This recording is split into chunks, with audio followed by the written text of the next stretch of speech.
लोकस्वर TV देख रहे सभी दर्शकों का बहुत बहुत स्वागत है। मैं हूं दिलीप जगवानी। आइए खबरों का सिलसिला शुरू करते हैं हेडलाइंस के साथ।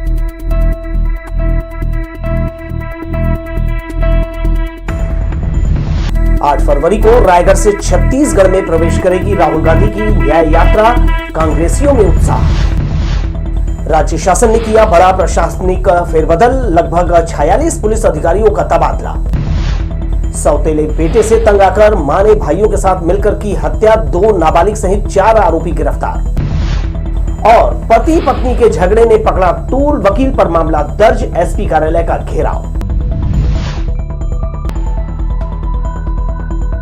हमारे न्यूज हेडलाइंस के प्रायोजक हैं Makhija test tube baby centre Bilaspur. हम आपके परिवार को पूरा करते हैं। Makhija test tube baby centre and प्रसूति गृह। आइए खबरों को देते हैं विस्तार। कांग्रेस के पूर्व राष्ट्रीय अध्यक्ष राहुल गांधी की भारत जोड़ो न्याय यात्रा 8 फरवरी को छत्तीसगढ़ पहुंचेगी। प्रेस कॉन्फ्रेंस में कांग्रेस के जिलाध्यक्ष ने कहा, आगमन पर पार्टी के सभी सदस्य, किसान, मजदूर राहुल गांधी से मिलने रायगढ़ पहुंचेंगे। सांसद राहुल गांधी की भारत जोड़ो न्याय यात्रा का छत्तीसगढ़ में ऐतिहासिक स्वागत करने कांग्रेस ने व्यापक तैयारियां की है। जिलाध्यक्ष विजय केशरवानी और शहर अध्यक्ष विजय पांडे ने प्रेस कॉन्फ्रेंस में बताया कि 8 फरवरी को सुबह यात्रा का रायगढ़ में प्रवेश होगा। इस मौके पर पार्टी नेता कार्यकर्ताओं के अलावा आम जन, विद्यार्थी, मजदूर, सभी वर्ग के लोग राहुल गांधी से मिलने यहां पहुंचेंगे और उनका भव्य स्वागत किया जाएगा।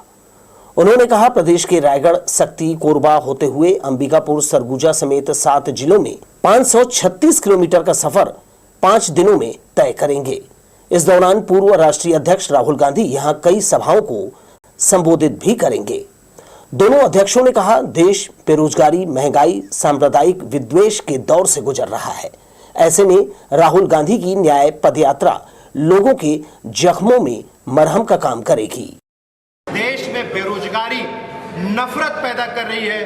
धर्म से धर्म को लड़ाने का, जात से जात को लड़ाने का जो वातावरण पूरे देश में निर्मित हुआ है, सांप्रदायिक शक्तियां हावी हो रही हैं, उस उद्देश्य को लेकर राहुल गांधी जी ने एक भारत जोड़ो न्याय यात्रा की शुरुआत, पहले भारत जोड़ो यात्रा की शुरुआत की थी, भारत जोड़ो न्याय यात्रा की शुरुआत की है। इस परिप्रेक्ष्य में छत्तीसगढ़ में जगह जगह राहुल गांधी जी की सभा होगी, राहुल गांधी जी की पदयात्रा होगी। सक्ती से होते हुए कोरबा और कोरबा से होकर के अंबिकापुर और अंबिकापुर से उत्तर प्रदेश के वाराणसी के लिए प्रस्थान करेगी। इस यात्रा के दौर में तमाम किसान, मजदूर, क्योंकि हमारी पिछली सरकार ने किसानों के हित के लिए बहुत सारे काम किए हैं, तो किसान भी बहुत उत्साहित हैं, मजदूर भी उत्साहित हैं। उसके बाद जितने विद्यार्थी हैं, अलग अलग संप्रदाय के लोग हैं, क्योंकि कांग्रेस जो है महात्मा गांधी के सिद्धांत सर्वधर्म सर्व समभाव की राजनीति करती है और उसको लेकर के यात्रा चल रही है। प्रेस कॉन्फ्रेंस में कहा गया, देश की एकता, संविधान और लोकतंत्र की रक्षा के लिए कांग्रेस पार्टी प्रतिबद्ध है। जन अधिकार की लड़ाई लड़ने के लिए ये पदयात्रा बापू के सत्याग्रह के मार्ग का अनुसरण है। पदयात्रा का दूसरा चरण मणिपुर से मुंबई 67 दिनों में 6700 किलोमीटर चलने का कार्यक्रम बनाया है। कहा जा रहा है, संपूर्ण भारत का पैदल मार्च पूरा करने राहुल की न्याय यात्रा का तीसरा चरण अभी बाकी है। कैमरामैन सतीश साहू के साथ दिलीप जगवानी, लोकस्वर टीवी, बिलासपुर। कलेक्टोरेट के मंथन सभा कक्ष में सोमवार को कलेक्टर अवनीश कुमार शरण ने समय सीमा की बैठक ली। इस दौरान उन्होंने सभी एसडीएम को निर्देश दिए कि हर बुधवार को अपने कार्यालय में जन दर्शन लगाकर लोगों की समस्याओं का त्वरित निदान करें। महतारी वंदन योजना, पीएम जनमन योजना, जल जीवन मिशन सहित दूसरे विभागीय लंबित मामलों की भी समीक्षा की। स्कूलों से नदारद शिक्षकों की सूची अगली टीएल में तलब की गई है। परीक्षा को ध्यान में रखते हुए कोलाहल नियंत्रण पर कार्यवाही करने के निर्देश दिए गए। इसके अलावा विभिन्न मामलों में भी उन्होंने अधिकारियों से पूछ परख की। सोमवार को ही जनदर्शन में कलेक्टर अवनीश कुमार शरण ने यहां आए हुए तमाम ग्रामीण शहरी नागरिकों की समस्याओं को गंभीरता के साथ सुना। लगभग 125 लोगों ने उन्हें समस्या, आवेदन और बहुत सारी मांगों का जो है आवेदन दिया है। किसी ने मुआवजा मांगा तो किसी ने अवैध कब्जा हटाने की गुहार लगाई। पेंशन, ऑफलाइन रिकॉर्ड दुरुस्ती करने, ट्राईसाइकिल की मांग के साथ ही कई अन्य समस्याओं का समाधान जल्दी करने का उन्होंने फरियादियों को भरोसा दिलाया। मस्तूरी विकासखंड की ग्राम पंचायत पंधी में रहने वाली महिलाओं ने कलेक्टर को ज्ञापन सौंपकर निराश्रित पेंशन और प्रधानमंत्री आवास योजना का लाभ नहीं दिए जाने की शिकायत की। प्रशासन को बताया कि ग्राम पंचायत में आवेदन देने के बावजूद उन्हें इस के लाभ से वंचित रखा गया है। गरीबी रेखा के सर्वे सूची में भी उनका नाम है, इसके बावजूद शासन की पेंशन योजना का लाभ उन्हें क्यों नहीं दिया जा रहा है, ये सवाल करते हुए उन्होंने कलेक्टर से गुहार लगाई। 60 साल के हो गए हैं, अब मोर ना इंदिरा आवास आवा ना पेंशन आवा, और हम बहुत दुख पाई। पानी भी की समस्या है, नाल बिगाड़ते तो हमको झट के पानी भी नहीं मिला। हम बहुत तकलीफ महान पूरा मोहल्ला भर के हम सूर्यवंशी पारा के पंधी के सरपंच नंगना शिकायत करे पे फार्म भर डाले हैं, लेकिन सरपंच नहीं सुना ना सची सुना हमारे गाँव की पंधी के है। का दिन हो गए पंधी में रहा था ना, हम कहता काराट उराट बरे बना के नहीं दे, हम सोचे कागज का दिए है तेन में तो काम चलावा था ना। हमार इंदिरा आवास है ना, हमार लड़का के पढ़ाई होते तेमा कुछ कहीं के कागजात में लिखल पोछा लगते तेन का तो नहीं करके दे। हम ठेका लिए हैं कहीं के अपन घर ले निकला नहीं, सरपंच है। राज्य शासन ने रविवार की मध्य रात्रि के बाद पुलिस प्रशासन में जबरदस्त बदलाव किया। प्रदेश भर के 46 आईपीएस सहित अन्य पुलिस अधिकारियों का तबादला कर दिया। इस तबादले में बिलासपुर आईजी अजय यादव, एसपी संतोष कुमार सिंह प्रभावित हुए हैं। संतोष कुमार को न्यायधानी के बाद अब राजधानी की जिम्मेदारी दी गई है। उनकी जगह पर बिलासपुर के नए एसपी रजनीश सिंह बनाए गए हैं। वहीं आईजी के पद पर संजीव शुक्ला को बिलासपुर संभाग की जिम्मेदारी दी गई है। मंगलवार की सुबह रायपुर एसपी का प्रभार लेंगे। इससे पहले सोमवार को वे बिलासपुर से रिलीव हो गए। उन्होंने बिलासपुर जिले में 1 साल के कार्यकाल को संतोषप्रद बताया। उन्होंने कहा कि पुलिस अधिकारियों, आम जनता और सभी का उन्हें सहयोग मिला। विधानसभा चुनाव को उन्होंने एक बड़ी चुनौती माना और कहा सबके सहयोग से चुनाव शांतिपूर्ण ढंग से संपन्न हुआ। निजात अभियान को बड़ी सफलता मानते हुए उन्होंने क्राइम कंट्रोल की बात कही। बिलासपुर में लगभग 1 साल का बहुत ही अच्छा, मैं अपने कैरियर पॉइंट ऑफ व्यू से देखूं, पुलिसिंग के हिसाब से देखूं, बहुत ही अच्छा समय रहा। यहाँ की पुलिस टीम बहुत अच्छा रही। यहाँ के सभी लोगों का, विभिन्न विभागों का, मीडिया के लोगों का, आम लोगों का बहुत सहयोग मिला। विशेषकर हम लोगों ने जो एक नशे के खिलाफ जो अभियान निजात चलाए, उसमें समाज के सभी वर्गों ने अपनी सहभागिता दी, जिससे पुलिसिंग में जो हम लोग अपराधों में कमी लाना चाहते हैं उससे अपराधों में भी कमी आई। बहुत सारे अन्य मामले रहे जिसका हम लोगों ने निपटारा किया।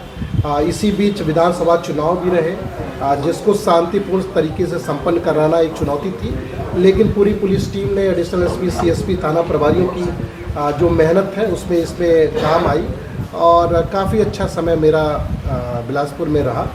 महतारी वंदन योजना के लिए पंजीयन कराने महिलाएं बड़ी संख्या में पहुंच रही है। शहर के सभी 70 वार्डों में इसके लिए शिविर लगाया गया है। छत्तीसगढ़ सरकार ने विवाहित महिलाओं को महतारी वंदन योजना के तहत हर महीने 1000 रुपए देने घोषणा की है। योजना का क्रियान्वयन करने से पहले पंजीयन कराया जाना है। जरूरी दस्तावेज लेकर हितग्राही महिलाएं इन शिविरों में पहुंच रही है। नगर निगम के कर्मचारियों के अलावा आंगनबाड़ी कार्यकर्ता और सहायिकाओं को आवेदन लेने कार्य में लगाया है। अरपा नदी के लोधीपारा और चाटीडी में बनाए जा रहे 2 बैराज पूर्णता की ओर हैं। पिछले कुछ दिनों से प्रशासनिक देखरेख में काम की गति बढ़ाई गई है। यही कारण है कि करोड़ों रुपयों की लागत से तैयार हो रहे इस बैराज का बहुत जल्दी लोकार्पण किया जाएगा। हालांकि बैराज के दोनों तरफ सर्विस सड़क अभी पूरा नहीं हुआ है, मगर रंग रोगन का काम जो है तेज गति से किया जा रहा है। उम्मीद है कि जल्दी ही ये प्रोजेक्ट भी लोगों को जो है समर्पित होंगे। उसलापुर ओवरब्रिज के नीचे रहने वाले कॉलोनीवासी खासे हलाकान है। अप्रोच रोड नहीं होने से आए दिन दुर्घटनाएं हो रही है। जनप्रतिनिधि और अधिकारियों से मांग के बावजूद इस ओर ध्यान नहीं दिया जा रहा है। पुल में लाइट नहीं होने से जहां रात में लोगों को परेशानी होती है, वहीं ढलान में वाहनों के आपस में टकराने का सिलसिला लगातार जारी है। सबसे ज्यादा खतरा स्कूली बच्चों को है। अप्रोच रोड पर अवैध रूप से झोपड़ियां बना दी गई है, जिससे एक तरफ से लोगों का आना जाना बाधित हो गया है।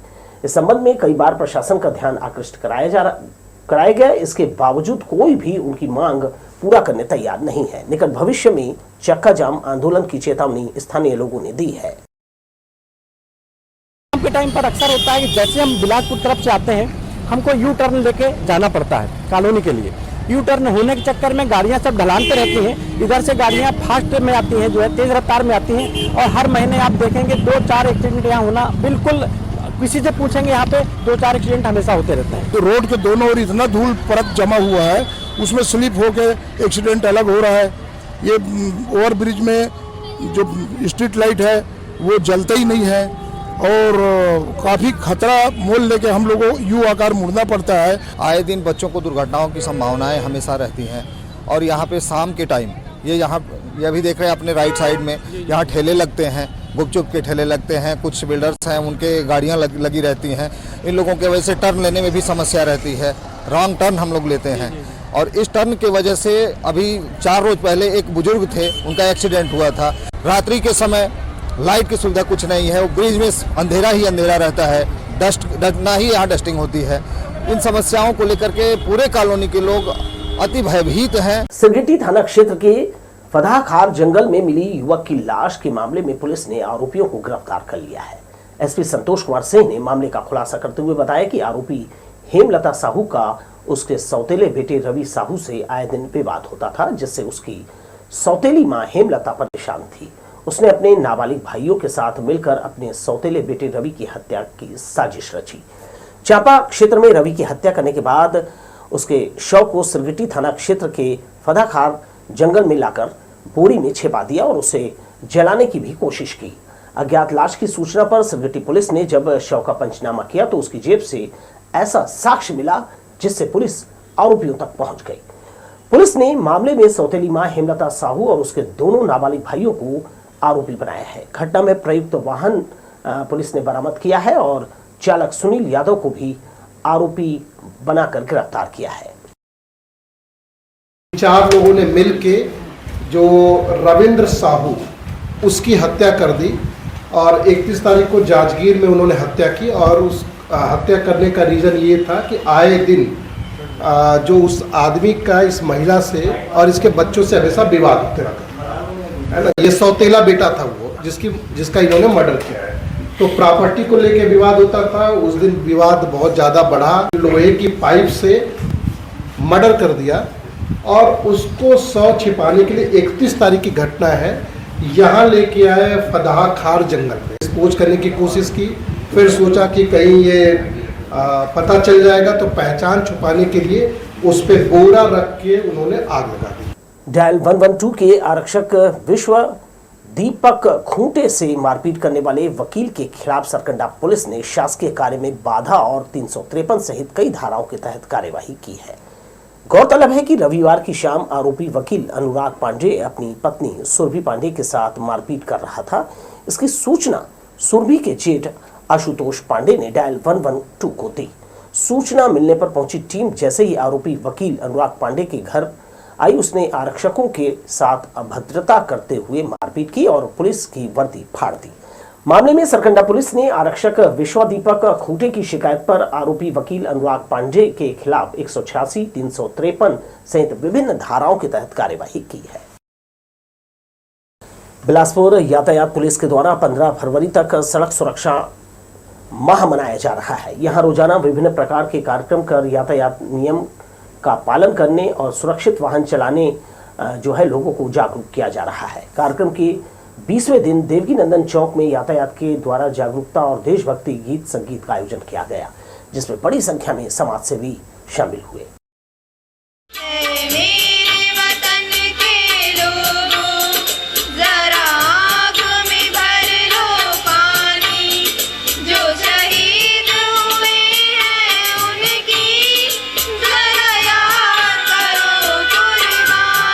न्यायालय से निर्देश मिलते ही बिल्हा पुलिस हरकत में आई और लंबे समय से फरार चल रहे वारंटी की धरपकड़ शुरू की। पकड़े गए वारंटी संजय भारद्वाज, मनीराम टंडन, गेंदराम महिलांगे, राम कुमार महिलांगे और संजू पाटले बिल्हा क्षेत्र के रहने वाले बताए जा रहे हैं। फिलहाल पुलिस सभी वारंटियों को बिल्हा न्यायालय में पेश किया है। और टीवी स्क्रीन पर ये रही फिर से सुर्खियां।